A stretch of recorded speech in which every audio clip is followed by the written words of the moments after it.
Our boy is an exceptional soldier working under the command of the Eldamir Republic. He's part of a special platoon of elite soldiers commonly known as the Ghosts. This particular group is feared by soldiers and terrorist organizations around the world alike.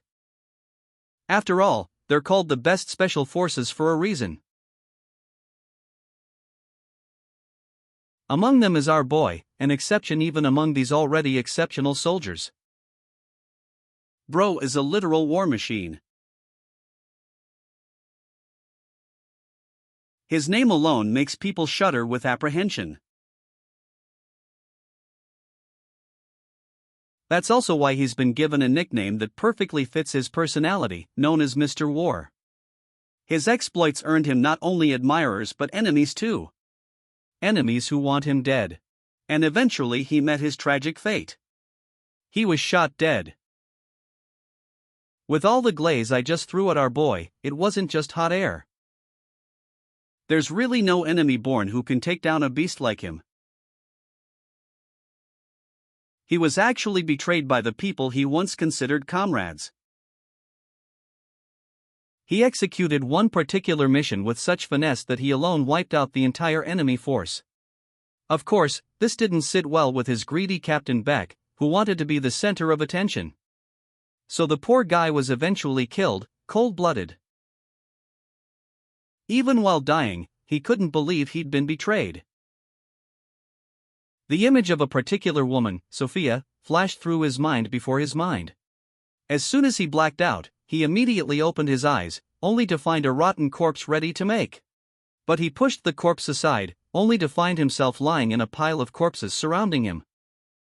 All these corpses were inside a dumpster truck that wasted no time dumping everything over the cliff. While the bodies rained down into the river, George managed to grab the ledge of the cliff and save his life. He quickly climbed up after literally teetering on the edge of death. The sheer number of corpses he just saw dumped was staggering. The guys who dumped these decayed bodies seemed chill about it, like dumping dozens of rotting corpses was. They were glad they were feeding the fish in Tokyo Bay with some extra food. Speaking of Tokyo, it seems like our boy woke up in Japan. For some context, George was shot dead on July 6, 2025, and has now been reincarnated in. Of course, George has no idea what the hell is going on. The last thing he remembers was carrying out a mission in the Middle East. But now he's been transported to Tokyo Bay in Japan. Things don't add up. And once with all these corpses that just got dumped right in front of his eyes.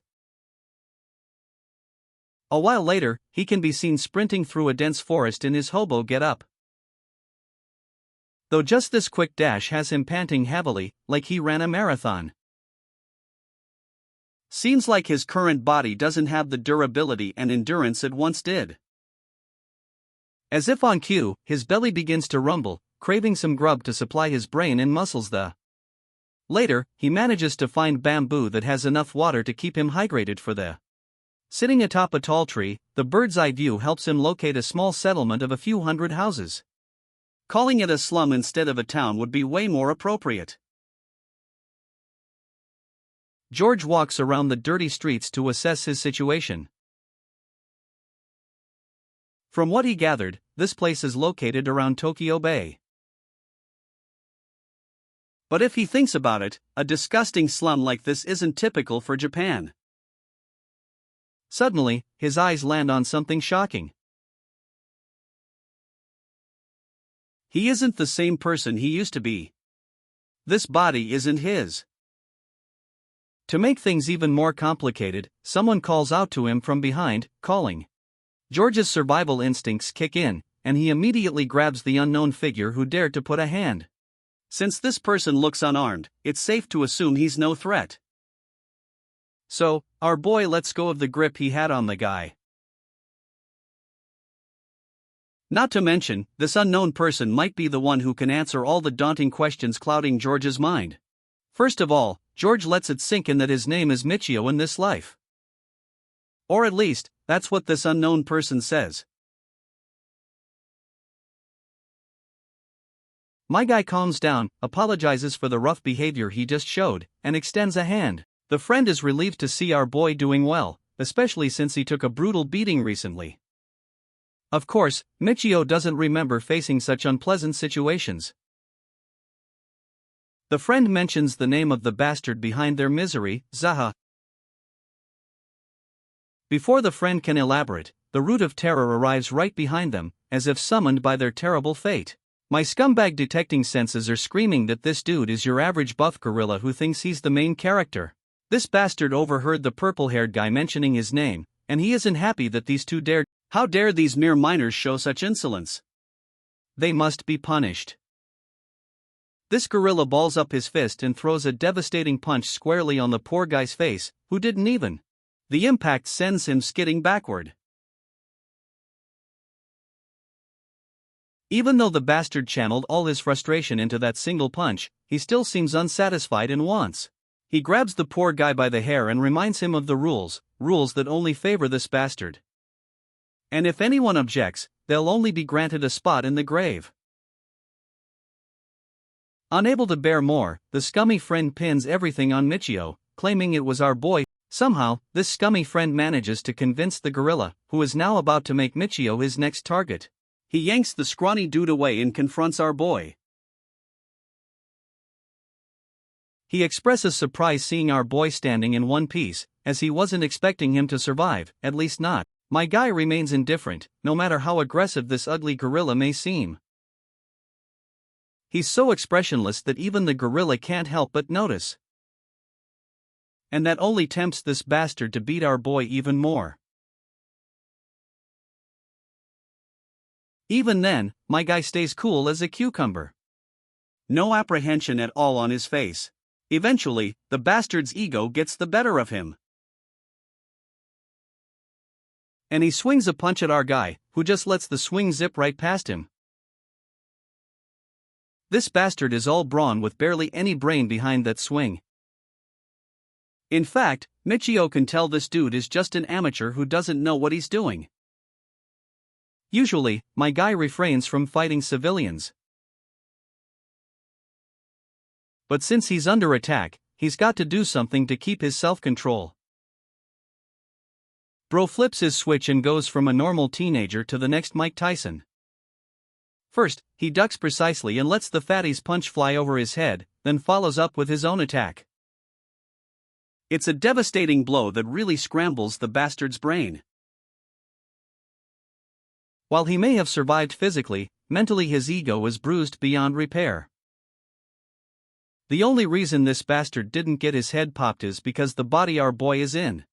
But that's not enough reason for our boy to back down.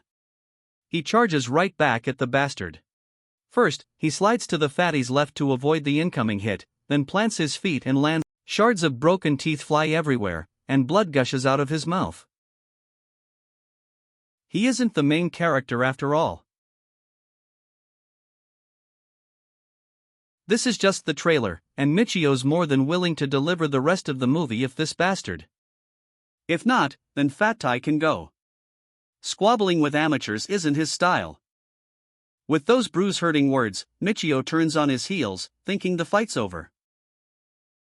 But we all know this cliched Fat Tai isn't without his dirty tricks. He pulls out a knife, a literal fucking knife on a teenager who isn't even his equal. That makes this scumbag times 100. He rushes at our boy, trying to claim his life with that pointy dagger in hand. Michio may have lost his old body, but he hasn't lost his spark. Before he can react, a kid headbutts him out of the way and takes the dagger's path. Michio meets the dagger again with agility and deflects it. After locking the bastard's hands, he shoots deadly glares sharper than the knife itself. Since this Fat Tai pulled a weapon, it clearly means he's ready to kill or be killed. So, my guy is more than ready to fulfill this suicidal maniac's wish.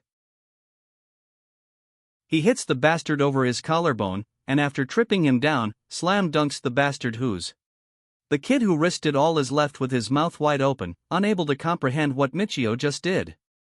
But we all know it's very, very, very real. Those screams of agony slipping from the fatty's fat ass are living proof. He doesn't even get the chance to recover before my guy is ready to throw another. There you go. The last ballistic punch intended to send this bastard beyond the heavens. The kid watches in awe as my guy retracts his bloody fist. The bastard may have been rendered unconscious, but it wasn't enough to blow his head to bits. My guy had plans to send this dude straight to the funeral home, but his weak body once again held him back. The damage is negligible compared to what he was capable of in the past. So, it's high time he starts working on this weak-ass body to reach the pinnacle of his former power. Let's not forget about that kid in the background, standing with awestruck eyes. He literally has no clue when the weak-ass Michio he knew turned into this macho man. The kid wants answers right away. Michio decides to be a little honest. He claims to have amnesia, which is why he can't remember anyone, including this kid. The kid reveals his name as Kyo, the guy who lives next door. Michio simply starts walking past the pig's body, claiming to have no recollection of anyone named Kyo. The little kid is rather annoyed to hear this. The pig meanwhile is on the ground. His switch finally flipped, his head literally reaching boiling point. Meanwhile, our duo is trekking through the dirty streets of the slums. The kid is absolutely glazing over the fight sequence my guy whipped out against that. He is so inspired, he wants to learn a few moves of his own. Michio shrugs off everything Kyo says and expresses his desire to learn more about this island. The kid then explains that the place they live is an industrial waste island, floating in Tokyo Bay. Basically, an empire of garbage crawling with filth and neglect. Seems like this is the first time Michio has ever heard of a place like this existing in Japan. Here, men are forced to sell their souls and minds, while women and children survive by selling stuff or picking. And the concept of security doesn't even exist. It's a festering land of filth where progress goes to die. Michio racks his brain and figures slums like these only exist in war-torn regions. As they walk, they come across a bakery selling diarrhea. Even then, the little one is so desperate for a taste of that stale bread, he starts to drool. The shop owner tries to shoo this broke kid away, which only hurts the little one's ego. Who gave this bastard the right to judge others? It's then my guy pulls out a currency note and drops it on the counter. The shop owner is quite astonished to see that much money coming from a teen who looks like a hobo. Kyo, meanwhile, is overjoyed to get the piece of bread. He's truly over the moon. Though he's curious where he got this kind of money, the boy claims he scooped it up during his. While he doesn't take pride in robbing dead guys, every penny matters in a place like this. Of course, hearing him talk like that, Kyo can clearly tell this isn't the Michio he remembers. A while later, they arrive at the kid's house. The joyful kid is happy to report that they're going to have a feast tonight with the bread he got. The mother looks like a dried leaf. Her condition clearly tells the grim tale that she is malnutritioned. Even then, the mother is more concerned about her little one and wants the kid to eat the bread. The doting boy assures his doting mother that he's already well fed, so this is all for her to eat. When the mother insists, the little one reassures her again and tells her to go ahead and eat it. A smile spreads across our boy's face, seeing such a heartfelt moment. Michio is trying his best to open the front door, but it seems stuck. The fire has started spreading through the house, and if they don't escape, they'll be the perfect meal for Mother Nature. Their crib has been set ablaze by miners working under the command of that same pig who seems to want even more. He thinks the world revolves around him and won't sit idle until he gets his revenge. The poor mother and son are trapped inside the crib while the fire spreads faster than the boomer parents. Meanwhile, our boy is trying his hardest to shred the door and jump to the other side. But no matter how hard he pushes, all efforts fail. The enemy has sealed the door from outside. There are at least 8 or 9 attackers waiting out there. He looks around the house, darting his eyes to find anything that can be used as a makeshift weapon. Finally, his eyes lock on a pouch that seems to contain something. Grabbing the pouch, my guy rushes out and blows the door open with a single kick. Even the guys reinforcing the gate were flung away like trash bags. The only thing waiting outside for our boy is that filthy bastard along with his filthy sidekicks. The entire pack cackles like hyenas, seeing their prey come out to get itself killed. The fat ass orders his pussy soldiers to surround him from every side, and they surround our boy completely, while the fire behind him ensures he's completely trapped. The only way forward now is to fight these bastards. The bastard responds with a sassy smile, thinking he's got it covered. But in reality, we all know who's about to get their ass whooped. He's here to punish our boy for the ego he bruised.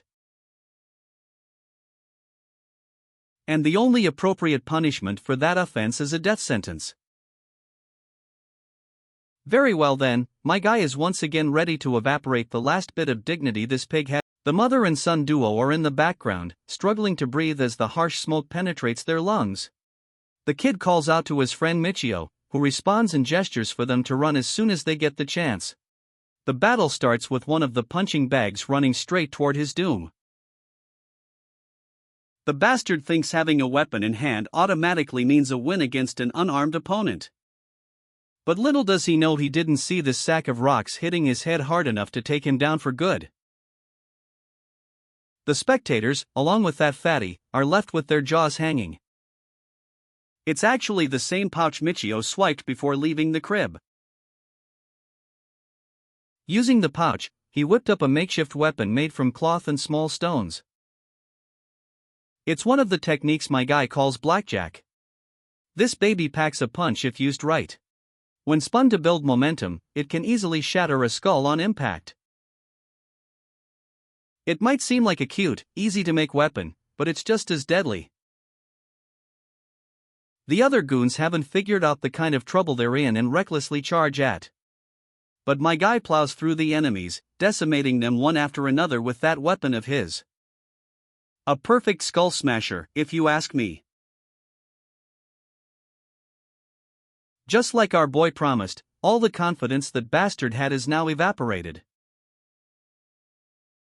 With all the men dusted and decimated, my guy walks toward the final cookie he's. In a do-or-die moment, the poor guy takes the plunge, challenging our boy and running straight at him. If he's gonna die, might as well try. My guy swings his sack of rocks and destroys the bastard's hand into smithereens. All this whiny bitch can do is whine out loud like he just got boned from behind. The dagger he once held menacingly is now lying on the ground. The big man is finally down on his knees, courtesy of a kid not even half his age. And this is exactly why this defeat is so humiliating. My guy is ready to deliver the final blow to put this guy down for good. All the begging goes down the drain when Michio swings that sack of rocks again, ready to. Fortunately for the bastard, that little boy rushes in and stops Michio before he can do what he was about to do. The kid pleads, spewing righteous bullshit about how killing is unethical, as if our boy doesn't. But Michio doesn't listen to the kid's jibber-jabber. He keeps swinging it round and round to build momentum. The whiny mess starts running for his life while my guy keeps spinning that sack. With enough momentum gathered, he skillfully directs all the inertia toward that bastard. Luckily, that devastating blow misses and instead knocks down a nearby tree. Crazy that bro literally knocked down a tree with that explosive hit. Now imagine what could have happened to the fatty's ass if the hit had landed. I really want to see his ass flying with bits and pieces. And now he's disappointed he missed. The whiny ass finally manages to run off with his life. The kid finally breathes a sigh of relief. Somewhere in a shady warehouse under the moonlit night, we see that fat ass named Zaya meeting his boss. He's sucking up, begging to kill Michio, calling that teenager a monster behind the decimation of their men. Eventually, he manages to earn his boss's favor, much to Zaya's happiness. But he never saw that punch coming from his very boss that turned his face into a bloody mess. Boss is pissed to hear this fat ass got whipped by a mere slave miner. This is an offense he can't tolerate, and this fatty must be punished. And the punishment will be execution level. Fatty starts crying, knowing full well what's coming. His fists laced with brass knuckles. His pet dog also gets a taste of the blood of his master's last victim. I say Fatty is the last victim because the boss already has his sights set on our boy. And we all know how that's going to end. Later, we cut back to the rundown house that belongs to Michio, where the kid and his sick mother are calling it a night. The kid feels the weight of it all. So much effort he put into building that place. He feels helpless, clueless about what to do in this hopeless situation. The sick mother doesn't want to be a burden by staying in Michio's crib. After all, this is a deal. Not like he's doing them a favor out of a melting heart. They give him info about the island, how it operates, where the food and other supplies. Any other key information that might come in handy against the bastards ruling this place. He wants to know everything, even the tiniest detail. Kyo, meanwhile, is fed up with the indifferent expression and soulless tone. The kid's lid is totally flipped. My guy, on the other hand, thinks this isn't how Kyo should be acting toward A. Kyo understands that his friend lost his memories, but doesn't get how his entire personality changed. Is there a glitch in the Matrix? Internally, Michio syncs with what that kid is saying. Back in his previous life, he was a soldier shot dead by his own allies. He's sure someone senior was behind his assassination, likely Captain Beck. With all that happened, he isn't ready to sit idle in these slums. He will escape this filth hole for sure and exact revenge against every last one of the traitors who killed him. In the morning, he can be seen doing his usual body strengthening drills to get a bit of his former strength back. He starts with handstands, then moves on to vertical push-ups, making sure his arms. He must bring his former body back if he really wants to survive here. As he goes through his morning routine, someone comes sprinting toward him. Turns out it's the same guy from before, the one who literally threw our guy under the bus. Now this boy is here to remind Michio about their shift in the mines. My guy doesn't dwell on past events, like how this crazy ass betrayed him on the spot and decides to. He might gather some good intel there.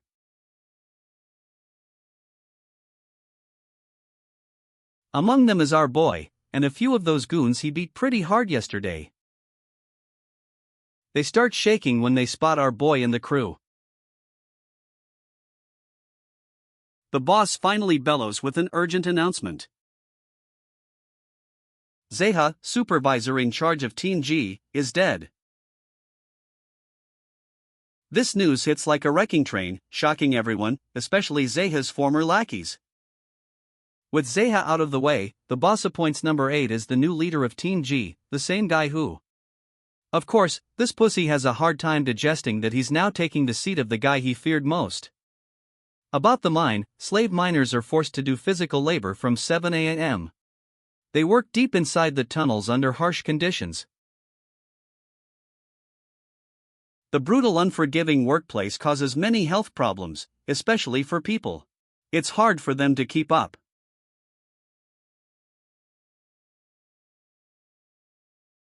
Either way, you weren't a beating. Thankfully, this time they have number 8 as site supervisor, a whiny and untrusting guy, but kind-hearted. His name is Masa, and he gives his fellow workers enough encouragement to lighten their mood. He doesn't just support one teammate, but visits everyone, offering words of encouragement. Seems like this guy isn't so bad after all. Even Michio is glad to see this. Out of the blue, the boss of the mining camp starts yelling at the workers. He aggressively pushes Masa away and steps forward. This is a place where only real men are needed. Just as the poor miner is about to get an unnecessary beating, my guy throws his pickaxe right at him. He immediately apologizes, though aggressively. Not that this apology is enough to satisfy the rabid bastard who's getting cocky just. As he's ready to throw down with our boy, the big cheese himself arrives, much to this bastard's dismay. The boss has overheard everything and wants his lackey to fight the big guy instead. By the way, his name is Kusanagi. The cocky sucker who used to terrorize every worker now feels terrorized himself. He would never dare fight his master. Disappointed, Kusanagi balls up his fist and throws a devastating punch to his lackey's head. The others are losing their minds. While Michio takes note of the skills this man has, Kusanagi precisely targets pressure. With the lackey down, the bastard is ready to fight the next guy. Since the only reason he came here was to fight our boy, he takes this chance and tries to drag Michio into a duel. But Michio has a strict rule against fighting without reason. Of course, Kusanagi isn't backing down, not until he exchanges a few fists. So, the bastard lunges at Michio, who in response quickly gets into stance, ready to fight on such. The blonde brute has been meaning to weed out the rat who gave his underling a beat down. In response, our boy quickly throws up his hands to protect himself. The lunging Kusanagi unleashes a flurry of blows, hammering down on Michio's defenses. Each attack is heavy, forceful, and hard to defend against. Even those watching, like Masa and his group, are fully convinced that Kusanagi will kill him at this rate. Michio himself is feeling completely overwhelmed without any chance to retaliate. He paces himself and tries to find an opening.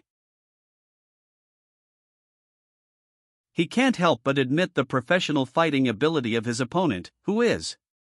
Despite his perfect execution, no human can keep up those perfect attacks. Kusanagi's wide swings expose him to a retaliatory strike. Using that to his advantage, our boy quickly ducks the attack and bashes the. Masa's group is at a loss for words, unable to believe that their friend genuinely connected an attack against. But things were too good to be true. The blonde fucker caught it, and he's actually impressed to come across an opponent who can. Bro wants to keep on fighting, when suddenly a loud voice commands them to quiet down. Upon sight of Director Akichi, the miners quickly kneel down in respect. They show him supreme respect. While he's out here trying to carry Ice and Zora, Michio now finally knows about the man responsible for. The director appears to be annoyed at Kusanagi's actions, believing that they'll keep on losing slaves if he keeps beating them to death. He even threatens to report the situation to the blood-packed Marcus if he doesn't stop. The very mention of the blood-packed Marquis causes Kusanagi to shudder and reconsider his actions. Bro pulls out his charming side and acts like he was trying to help out with a bit of guidance for the miners. Walking past, Akichi grills him to the ground, reminding the brute that all these good for his punching things that actually require room temperature IQ are far above him. The remark pisses him off to the core, but it's not like he can punch his own damn boss. Although I'd love for that to happen. As for the kneeling slaves, Akichi pulls up to remind them that their job is to focus on mining instead of eating. To him, they're nothing more than sub-tier humans, and their only use is to keep on mining to the day they die. The scene cuts to their lunch break. Eating his food, Michio is utterly depressed because of how cold and tasteless it is. His co-workers dread the taste and feel jealous of the supervisors, who always appear to have excellent meals. The slaves beg for a day where they can experience a tasty lunchbox like theirs. While Michio's busy eating, his buddies are complaining. Surprisingly, Masa turns up to our boy, offering him a taste of the exquisite lunch he received. Since he's a supervisor, he's included among the people who can experience the joy of good food. However, our boy sharply rejects the offer, shocking Masa to his core. No one would refuse food like that, but the reason our boy refused is actually related to his personality. He doesn't like to owe anyone a favor. Hearing that, Masa decides to sit right next to him, explaining that it's not about owing someone a favor, but, remember when Zaya was beating him up?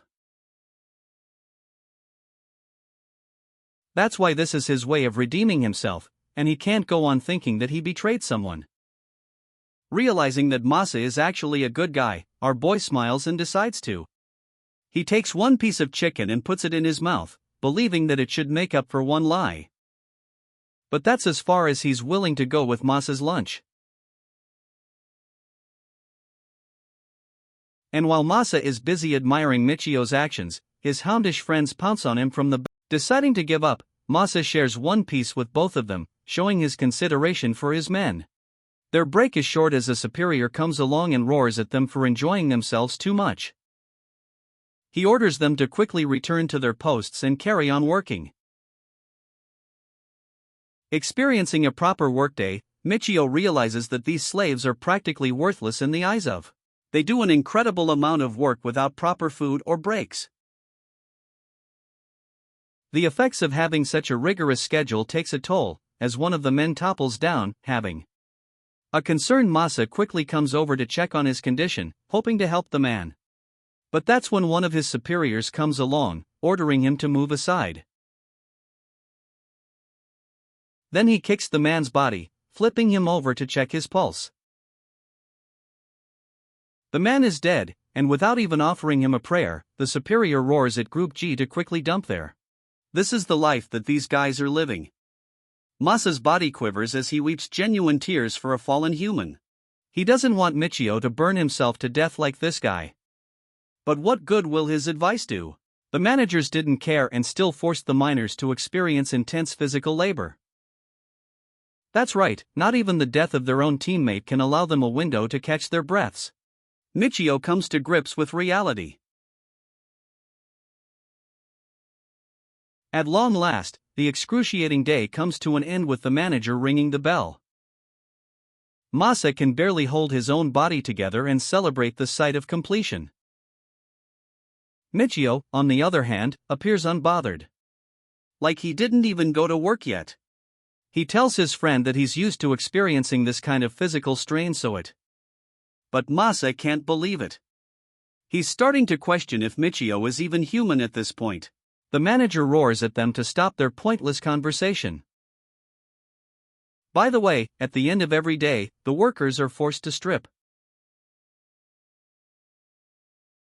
And in their naked and exhausted state, they're told to walk upstairs without stopping. The manager pushes them beyond their comfort and ensures that there isn't any kind of theft by inspecting their bodies. By the way, this also means checking their bums because apparently a thief is willing to go that far. With the inspection finished, they're brought to the surface. Here, the Group G9 is stationed to get paid. For one day's work, they're paid a measly 1,000 yen, 16 excruciating hours for just this. But to the slaves, this pay is like experiencing $1 million in their bank account. One guy is acting so sus with it, I'm worried he'll marry the bill. Michio is disgusted and shocked at the state of these slaves, who are taking great joy in such. Suddenly, the slaves experience true happiness, while Michio fails to understand their reactions. They're bouncing around like idiots at the sight of the smiley sale venue. The seller is a beautiful young woman who is here to sell them a flat 20% discount to appreciate. Of course, our boy didn't even know that a mining appreciation day even existed. But he's rather stunned to see all of his co-workers running around like animals just to get their sale. The same guy from earlier orders a beer and a bag of chips, cutting his wage by 1/3. But not just that, he also succumbs to his greed and takes a squid snack.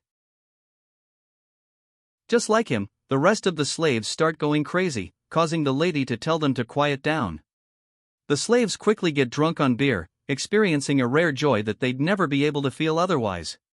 While some others try to refrain from spending all of their money, there are also people who, witnessing the sight of these people delighting in short pleasures, wasting all of their money, has Michio questioning.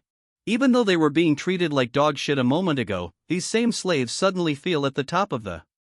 Masa comes along and regrets being envious of others, while our boy learns that even though he also wants to experience happiness like his co-workers, Masa's fixated on a proper goal. He's going to purchase the Paraiso Pass, and that requires some serious saving. Intrigued, Michio quickly asks him about information on the pass. Masa realizes that his friend over here quickly forgot about what they were promised on the day they arrived on the island. Back then, they were dubbed as slaves who would be forced to work obscene amounts of hours. At the same time, they were given one last shred of hope. If any of the slaves managed to save up 1 million yen, they would be given the chance to purchase the. At the time, everyone promised to save up their money to escape the island. Yeah, the same dude with the glasses who was lusting over his bill was roaring the highest back then. And now, he's an idiot drowning in his pleasures, having wasted all of his money. Masa is the only person among them who stood resolute on his goals. He made a declaration back then that no matter how much he gets tossed around, he'll never spend. Wow, this guy must be listening to David Goggins a lot. You see, despite being on the worst place on the planet, the reason there isn't any uprising from the slaves is because the first is the dream of hope, which is the Paraiso Pass, something they'll probably never achieve. The second is the dream of indulging in pleasure, something that will always keep them busy. The admins of this island fully understand the psychological concept of drowning someone in pleasure. It's a process so well designed that it makes our boy disgusted to the core. So, he picks out the note from his pocket and approaches Masa, asking how much more. Of course, it's such a sensitive question that Masa is worried that he'll get in trouble if he reveals it.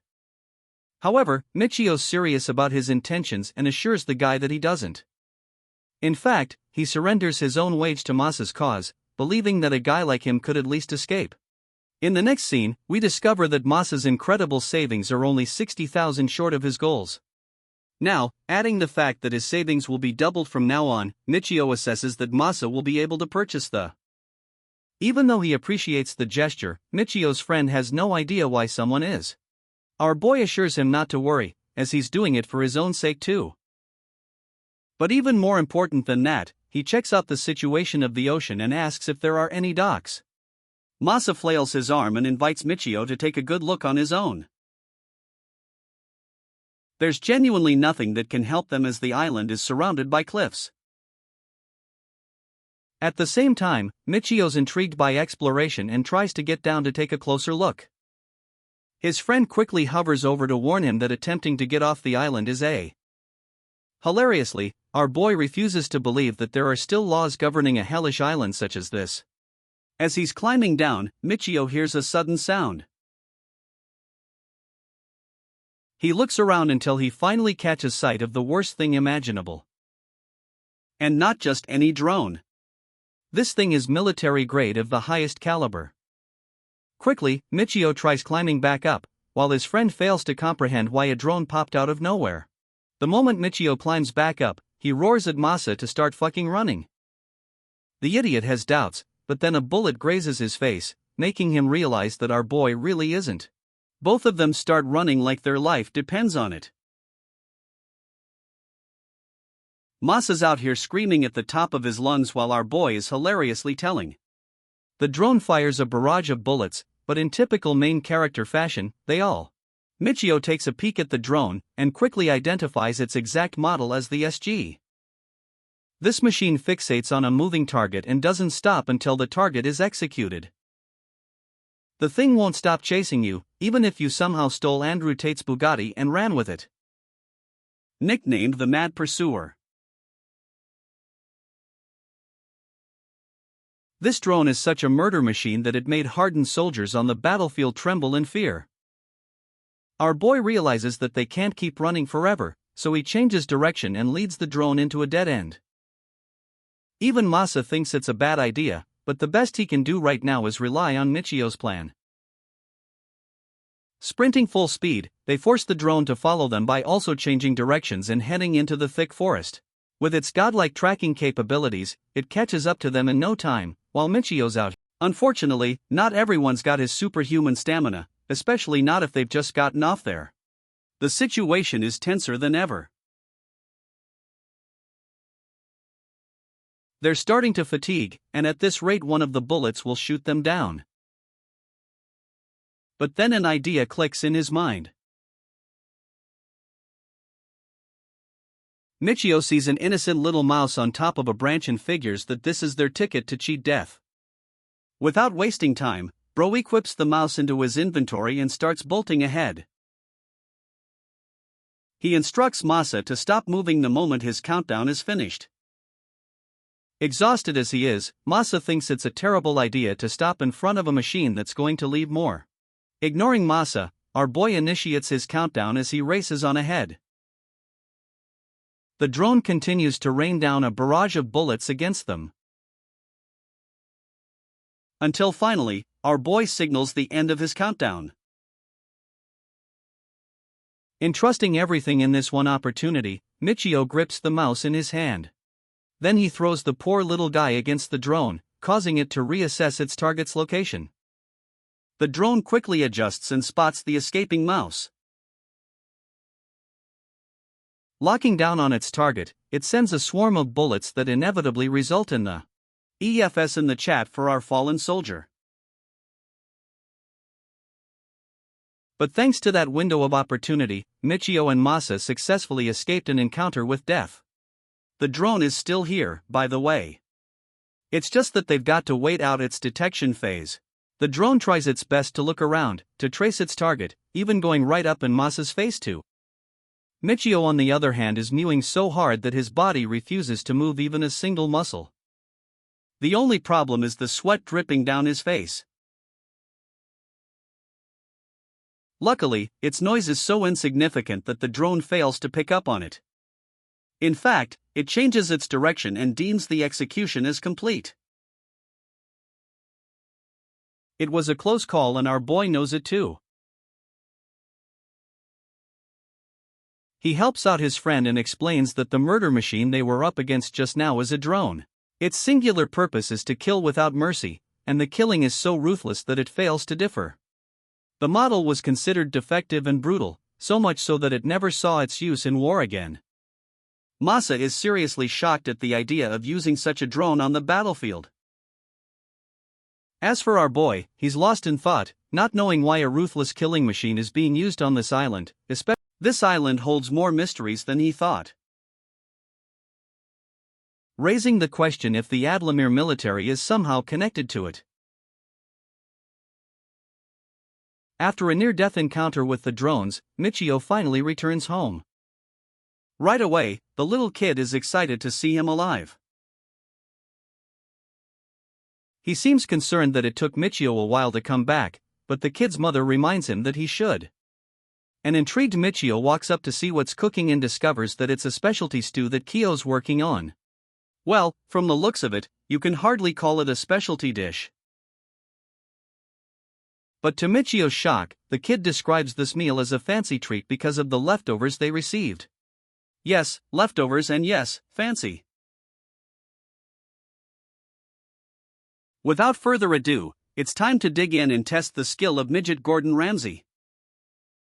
Michio takes a spoonful in his mouth, thinking it will be a savory, delicious meal. But you can hardly call it that when looking at his face. Bro is questioning his life's decision, describing the taste as intensely sour and questioning if this. Even when it came to his depressing military rations in the past, they were a lot better than the. Here's the thing though, even for such a depressing and disgusting meal, Kyo appears to be having the time of his life. Yeah, Michio can't even comprehend such a reaction. It's like the kid hasn't tasted anything better in his entire existence. While Michio's wondering about the kid's fascination for such food, he learns that the leftovers on this shitty island. In the end, Kyo had to eat even worse food while growing up. As the boy is devouring earthworms like they're savory noodles, his mother shows a concerned look on her face. She can't even face her child, and Michio picks on that. With the greatest wonder and excitement in the world, the little boy celebrates at the sight of a tiny piece of meat. To the slaves and the people living on this island, finding a piece of meat is like winning the lottery. The kid scoops it up with delight, and with their meal finally concluded, he turns to our boy with an open palm. Confused, Michio has no idea what he's supposed to be handing over. With an annoyed expression, the boy shouts that he deserves the food money for making a nice meal for them. Unfortunately, the only wage that Michio earned was quickly handed over to the other guy, so he's got. Poor Kyo is devastated hearing that our boy surrendered his money to a completely random dude. Things get even worse when Kyo learns that he's going to keep on forking over his daily wage to Masa from now on. The kid is so shocked that he ends up dropping over his precious bowl of stew, pinning the blame on our boy, who is probably. Anyway, Kyo's really sad that his precious stew got wasted, while Michio wraps up his meal and explains that he's got a plan. He instructs the kid to grab all the leftovers and follow him. The kid's got no clue what our boy has in store, but he decides to follow his advice anyway. So in the very next scene, they're out here in the forest, staring down a basket and a bunch of scraps. Kyo's got no clue what this guy's about to do in the dead of the night.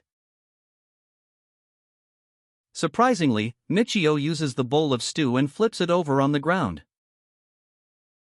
It appears like a waste of precious food in Kyo's eyes, but that's not the point. He intends to use the stinking leftovers as a means to prepare a trap. It's supposed to be an anchor to catch any animal that tries to eat the food. With the trap repaired, our boy's confident that they should at least be able to catch small animals with it. Of course, the very mention of rats is enough to disgust to anyone, even someone like Kyo who lives on A. Here's the thing, though. Michio explains that sewer rats are known for carrying diseases, but those found in the wild are a whole. They're an excellent source of protein to be used in the time of need. Also, he's totally fine with catching something else if Kyo's uninterested in eating rats. Michio invites the kid on a longer walk. Some time passes, and the kid's curiosity begins to bother him. He wonders if they're planning to set up more traps to catch prey. It doesn't make sense to set any traps in thicker parts of the forest in Kyo's eyes. However, the hardened soldier understands the importance of such overgrown thickets. You see, animals generally feel much safer in places where they can find easy cover. Speaking of which, Kyo's eyes are bewildered in shock when he spots Michio's trap. It has actually caught hold of a bird, thanks to a simple bait trap. With this little guy in sight, Michio thinks they've got enough to give them a nice dinner for the night. Kyo's eyes radiate in joy as he agrees with Michio's suggestion. Let's switch perspectives and check out what's up with the admin building of the mining site. Assessing their output, the Akechi learns that they turned out nearly 650 tons when it came to mining. However, 9 slaves died in the process because of exhaustion. With so many deaths piling up in the span of 1 week, it's a surprise to no one that they're malnutrition. Washima, the deputy director of the project, speaks for the lives of the people. The kind-hearted man understands that they should help them out more with proper food and rest times. But of course, being the disgusting piece of shit that Akechi is, he tosses the papers up in the air and the word human life disgusts him, as the people living on this island could barely be even called that. Even though Wishima tries to protest, Akechi dismisses him and doesn't give a flying fuck if more people are dying. All he cares about are the results, which are consistently going higher every week. This greedy bastard wants to increase his rank among his peers and climb to the top. He's disgusted by the mere thought of staying on a shitty island like this. He also doesn't care if they end up extinguishing the life of every slave at their disposal, so long as he can make good use out of him. His sinister and cold words leave Wishima shuddering in shock. Unfortunately, since he's inferior in rank to Akechi, all he can do is discussing the next item. It appears that the total wages for the week ended up around 2.8 million yen. 5 million, and their current recovery rate appears to be close to 90%. To make it simple for those watching, these clowns made almost all of their money back spent on salaries. Remember the drunken fools who enjoyed a feast of pleasure and spent all their money? Yeah, that's actually a trap set to extinguish all their salaries and reinvest it back. Akechi thinks that these low lives are comparable to animals who are caught in a. The director inquires for any unusual reports, and learns that a slave appears to be saved. Of course, the very mention of such a fool makes the entire department laugh like clowns, because they think it's impossible. At the same time, Akechi is intrigued by the mention of this slave and wants to investigate him. The following day, Masa shows up at Michio's door, asking for him to come out. But it appears that our boy's already outside and calls him from behind the shelter. Masa curiously takes a look, but he can't believe his eyes. This man is looking ripped as hell even on an island where they barely give you any food to survive. Without halting his training, he asks what Masa wants from him. Completely stunned by what he's doing, Masa explains that he actually came here so they can go to work together. But he's at a loss for words right now. Michio stops his training and explains that he's trying to strengthen his weak body. After all, if he's going to have to accomplish his goals, he certainly needs to have the strength to catch up to his previous. Of course, Masa doesn't know a thing about Michio's past life and simply thinks of our boy as a weirdo for training just before a hellish workday. Hearing their chatter gets Kyo to come out as well. Masa quickly introduces himself as Michio's co-worker at the mining site. Unfortunately, the name Masa gets the little kid all riled up because Michio's been. Kyo demands his wages to be returned at once, stating that they were going to use that money to buy food. The poor kid expresses their misery as they never have enough money to make their bellies full. Kyo's expression leaves Masa's memories to flush in his head, remembering a time where his little sister Masa would cook for her and care for her, and the little girl was fond of her older brother's dishes. The memory of him making bread rusks for Yui. The joy he felt while making them. So, he takes a knee to Kyo and apologizes for taking Michio's money. Notice how he isn't scolding a child or trying to explain in terms only adults would. This is called emotional intelligence.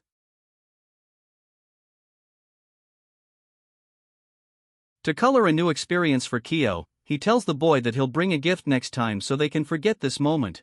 Though a bit frustrated, Kyo's okay with accepting the gift, as long as it's worth some good money. While they're having a laugh, our boy puts on his shirt to welcome the hellish workday ahead. The slaves are working inhumanly hard, leaving some of them to the brink of exhaustion. In fact, Masa notices Haida's perilous state and signals his other friend Ishizuka to cover for. Ishizuka quickly hops over to Haida's heavy sack. He insists on holding up his side of work while he can get some rest. Masa's impressive leadership quality is actually noticed by the director himself. The workers drop to a face of shock, unable to believe that Akechi himself has come to meet them. The director is genuinely impressed by Masa's concern for the well-being of his co-workers. The rumors about his competence appear to be true. Meanwhile, Masa's out here questioning how a mere insect like him has become a sudden interest of the director. Akechi explains that Masa's ability to generate high-quality output for his team, always managing properly. The guy is out here quivering in shock before lowering his body to thank the director for his kind words. Akechi smiles. The director tells Masa that he actually came to give the young man a special bonus for showing such competence. Being rewarded for your hard work is uncommon amongst the workers, so Masa's genuinely taken. In the background, Washima appears disgusted for some reason, signaling that something terrible is. Even our boy Michio is sharply observing the scene play out. The cunning director explains that in order to receive such a reward, they should talk someplace safe, since this mind is full. And with those words, he lures Masa out, imploring him to come with them to a safer location. Quickly seeking Michio's guidance, he tells our boy that at this rate, he really might achieve his dream of acquiring the Paraiso Pass. However, our boy's senses are on sharp alert. He wants Masa to stay sharp on his toes because something about the situation seems sketchy. Of course, overtaken by the excitement of the reward, Masa thinks it's going to be fine, that it's a sign of good luck and so, he quickly bolts off to catch up with Akechi's group. Before leaving, Kusanagi addresses Michio by his name as a smile creeps up on his face. He gives our boy a malicious smile, questioning if he's worried that something's going to happen. Kusanagi ends up telling Michio that they're going to use Masa's place for a gathering. In the next scene, that's exactly what ends up happening. The innocent guy brings Akechi's group back to his place, embarrassed to invite his buddies in a shitstain of a place. The director counters and argues that a closed room is ideal for their conversation. Yeah, I'm starting to see some major death flags. Anyway, he quickly welcomes them inside, once again apologizing for his uncomfortable and dirty home. With an expression full of joy, he tells his guests to make themselves comfortable while he whips up some tea for the. But that's when it happens. The cruel director's mask finally slips, as he reveals his disgust for the filthy place. Before Masa can even process what's going on, Akechi signals his men to search. His men quickly trash everything for any signs of money while Masa is helpless to stop them. The poor guy ends up eating a powerful punch in the gut at the hands of Kusanagi, leaving him vomiting on the. Next, a guy mounts on top of his back, restraining both of his arms. Poor Masa's misery reaches a new low as he fails to understand what's going on. Eisenhower's mask is over here, does the cliché glasses pose and shares Masa's intention of buying the. The director wants him to reveal where he's hiding all of his precious money.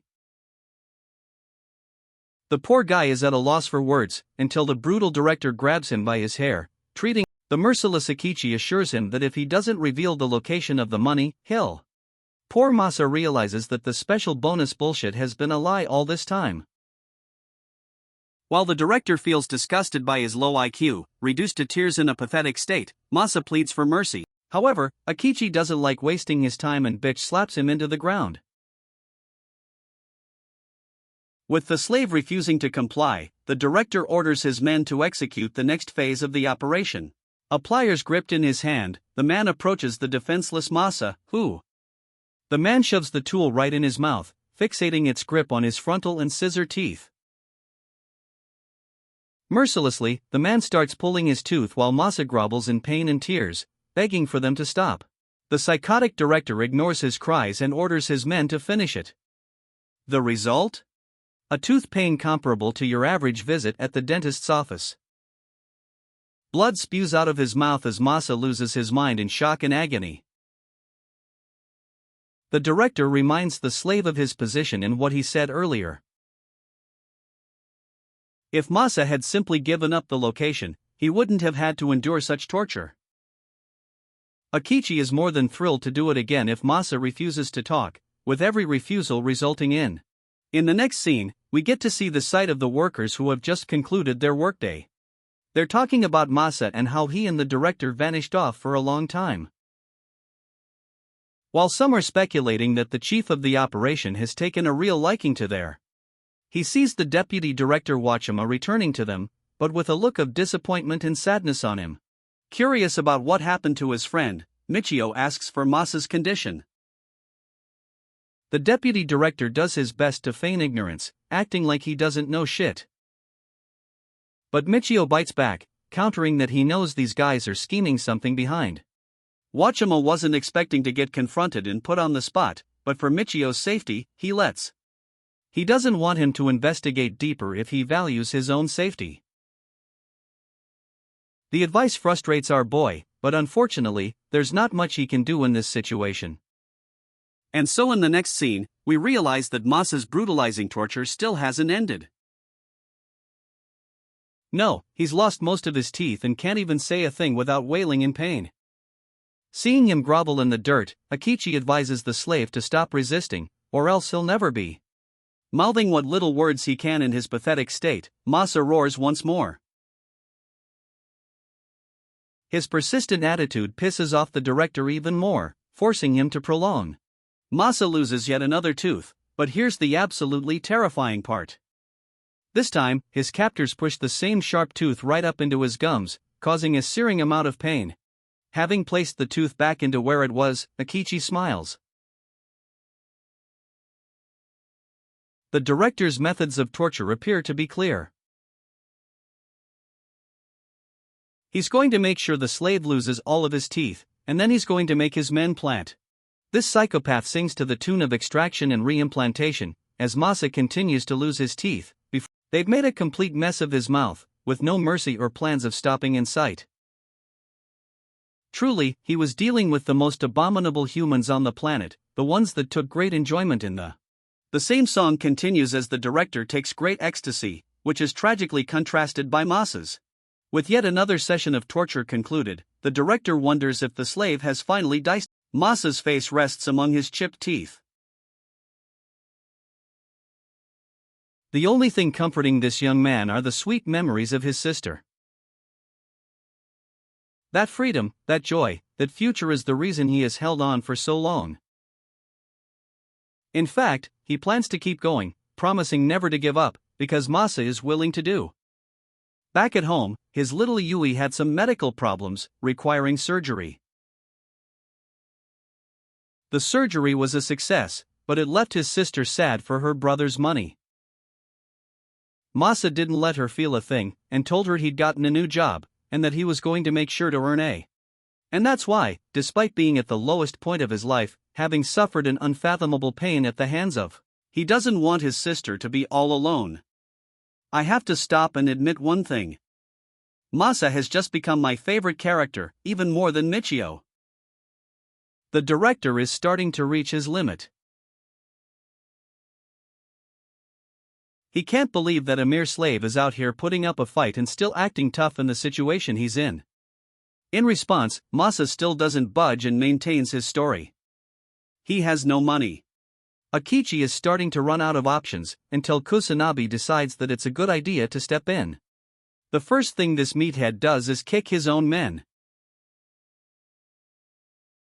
The blonde brute thinks that their current tactics are failing them, and that it's time to switch strategies. Before Akechi can even ask what he wants, Kusanagi grabs the whimpering slave and admits that, proud as he may be, this man quickly comes up with a haymaker 9000 and delivers it right into Masa's guts, literally shattering his ribs. Spewing out blood in yet another wave of unimaginable pain, Masa is. The blonde is once again impressed, and thinks that the people who refuse to talk even after a beatdown are the most. So basically, this man is out here enjoying himself while crumbling Masa's persistence. He loads yet another punch, the same punch that is capable of shattering one's bone upon every impact. The tortured slave describes this situation in his mind, believing Kusanagi's punches to be. Taking great joy in hitting him, Kusanagi prepares to hit him again. If this attack connects with his head, even Masa knows that he may not survive it. His final thoughts are once again his sister's precious memories, who really only cares for her brother. The soul-reaping punch connects against Masa's body, while Akechi enjoys the sight, commenting that all of his. The brutal beatdown continues. Masa's torture is copuled with his sister's beloved face. He's sent flying with every punch and still refusing to talk. The director's composure is starting to crack. Despite all the hell he's endured, Masa still doesn't fall. Akechi's done with the torture and gives full permission to the meathead to end his life. Taking great delight, the guy loads a monstrous punch as the scene cuts off. While this is happening, Michio is blitzing full speed to catch up to his friend's place, clearly worried after his. But when he arrives inside, there's nothing. Nothing except a pitiful man, covered in blood and bruises all over him. A man who can barely breathe, but still manages to utter Michio's name.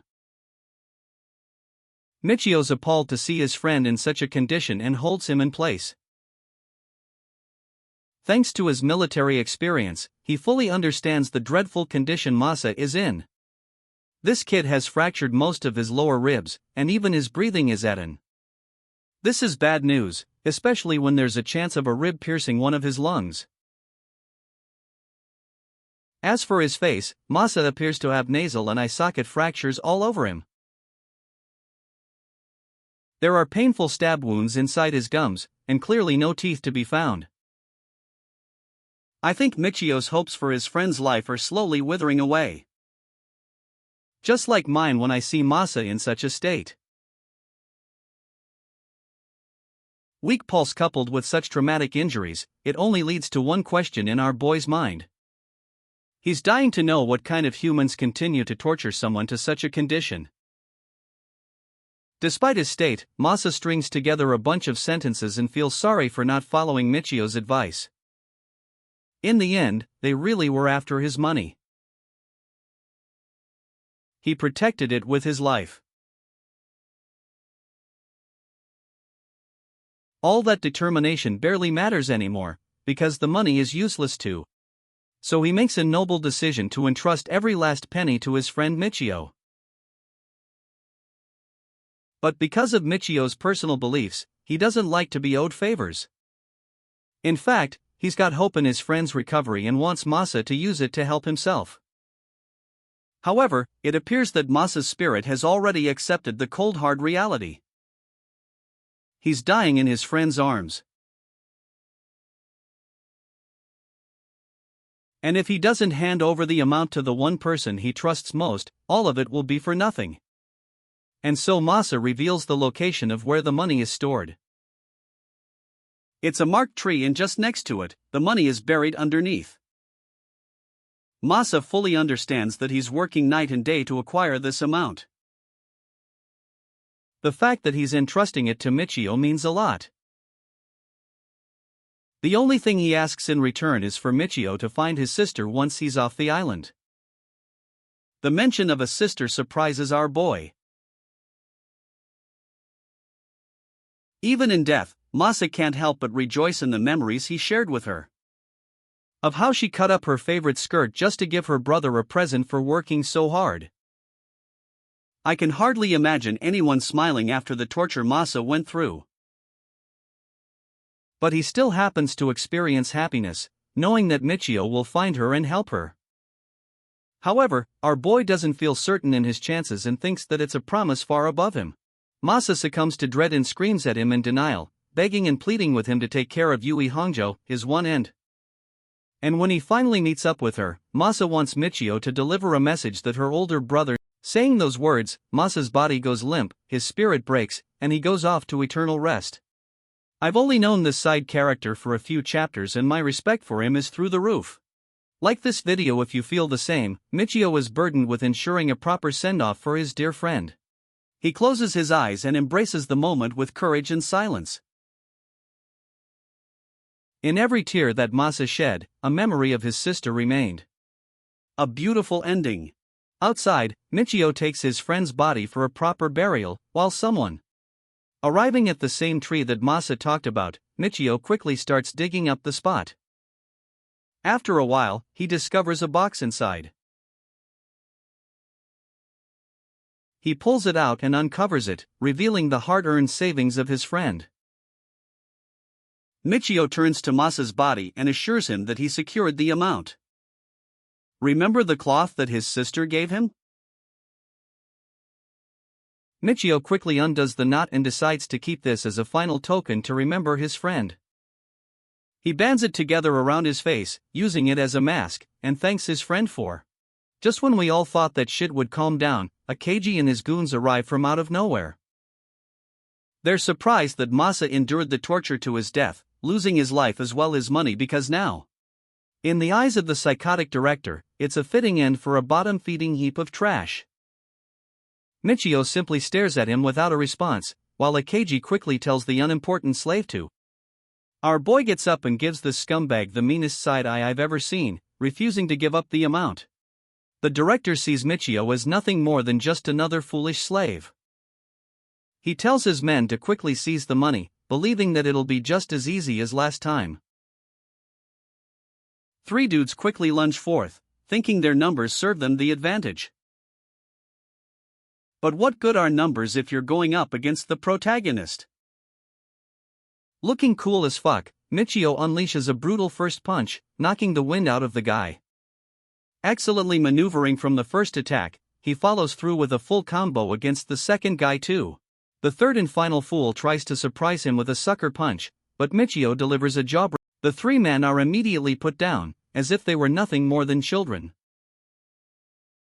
Finally, our boy breaks his silence, stating that he was entrusted the money by his friend. The war funds will be used for his own objectives, and if anyone dares to steal it from him, he'll make sure to. The director thinks his men are useless and decides to bring a gun to a fight with hands. This man thinks the answer to every problem is a Glock, and yes, I know he's not holding a Glock in this scene, but Michio is alarmed at the sight of the weapon. But thanks to the blonde brute's ego, Kusanagi steps in, believing that it's not worth it to use a bullet. It seems like he's giving good advice to the director. When really, all this man wants is a chance to finish their fight from the first time. Bro wants to square up at every opportunity, send this dude's address to Goku. Michio doesn't feel intimidated, while the director orders Kusanagi to. Both fighters get into fighting stance. I'll be Captain Obvious and say that our boy is clearly outclassed when it comes to size and strength here. Kusanagi knows that and lunges forth like a predator, locking in on his target. The fight starts off with Michio blocking and deflecting his blows, sustaining. From this small exchange, he has acquired insight into Kusanagi's fight style. He's got the skills of a professional boxer, and he even takes his time to compliment our boy's impressive footwork. At the same time, Kusanagi believes that one can only dodge for so long. But what he doesn't know is that Michio has ultra instinct to spam infinite dodging. Because he does exactly that and connects a powerful punch against the dude's liver. Initially, it seems like the attack did some serious damage. But this story portrays the concept of size and strength perfectly. Because the blonde over here feels nothing even after the attack. A liver blow is no joke. And yet Kusanagi is out here acting like it barely even tickled him, proving that Michio's. In response, Kusanagi hammers away a solid punch, and his attack literally sends our boy flying back. It's such a brutal blow that it takes a second for Michio to maintain his stance afterwards. Adding in Akichi's commentary, he thinks that a cat can only dodge so much against a tiger. Despite the shit talk, Michio goes back into the ring and offers a barrage of punches to strike Kusanagi down. His impressive punches and speed are enough to astonish the director. But then again, this level of strength isn't going to be enough to take down a monstrous opponent like Kusanagi. Speaking of which, the guy readies yet another powerful punch, alerting our boy. The strike connects and devastatingly enough launches Michio into the air again. Once more, he's had to regain his stance. But only this time, our boy's standing at the edge of the cliff. Kusanagi rages on, believing that dodging won't do much to help the slave. But Michio uses his insane battle IQ and waits for the punch. Then, he lets the punch glide just past him, using that brief window to launch a brutal hook against his opponent's face. The attack connects and genuinely leaves Kusanagi dazed after the impact. His body may be sturdy, but the human head can only endure so much physical trauma. Michio's first successful punch may have started to shift the tide of battle. However, Kusanagi instead takes great joy that he's being pushed around for once. He's viewing this battle as an actual fight. Both of them re-enter their fighting stances and gloriously prepare for another exchange. The blonde notices his opponent's counter stance position, and this time, he's ready for it. So when he throws a punch, he actually stops it right before Michio's face. This is actually called a feint, and Kusanagi excellently uses it to his advantage to prepare his reel. From the perspective of the director, our boy is sharply observing Kusanagi's movements. But here's the thing, this blonde brute also knows how to throw kicks in between his attacks, complicating his. In the span of a few seconds, Michio's intuition kicks in as he quickly changes his stance to block the. His successful defense stuns Kusanagi for a good minute, and leaves him startled for an opening. Our boy tackles him down using this opportunity, seizing the ground. Seeing Kusanagi overwhelmed and overtaken like this, has stunned the director's very soul. It's as if Michio read his intention to create a feint and use a kick from the beginning. While he's manhandling a guy twice his size, Michio explains that he could read the subtle difference, and with that nugget of explanation, Michio elbows the shit out of his face, leaving a sizzling pain in. This guy's basically done for as Michio prepares yet another elbow to end the fight. But somehow, Kusanagi manages to pull the odds back in his favor. He successfully grabs a hold of our boy's neck, leaving him extremely. The blonde meathead thinks that it's a pity because Michio came really close to winning the fight, but he quickly forgot. This isn't a martial arts fight where they have to follow rules. Saying so, he slams our boy into the ground and starts choking him out. Kusanagi roars that this battle is a proper brawl where anything goes. Michio's struggling to breathe and really doesn't have many options here. As for the director, Akichi is embracing entertainment. He hasn't seen Kusanagi go all out against anyone like this before. Even though many slaves in the past rebelled, it never went their way. Some of them were even skilled in martial arts, but in the end, they were slaughtered by Kusanagi's hands. The thing is, this guy fights dirty. He's a brawler. That's why he thinks he's above ordinary martial artists who are far inferior to his level. His experience in past battles gives him confidence as he chokes Michio on the ground. Luckily for our boy, he quickly applies